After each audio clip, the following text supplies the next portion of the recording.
बात पूरा के लियोगे, तोरे खातिर मर गेलियोगे। आँख से मीर तू बहाना गे, आँख से मीर तू बहाना गे, पड़ल छला से ई जलाना गे, ससुरा से मिल जाने आना गे, तू आना गे, पड़ल छला से ई जलाना गे,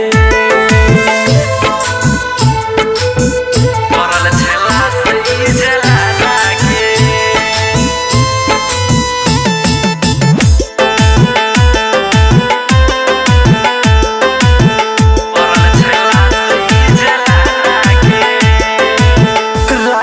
छोटू जब सतेतोगे, अरुण के याद तब येतोगे,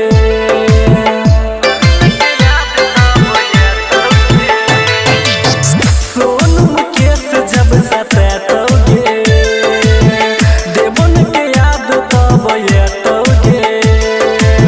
देखी के लाश किया कानै छै, कले विश्वास सब जानै छै, कफन हटा के तू गले से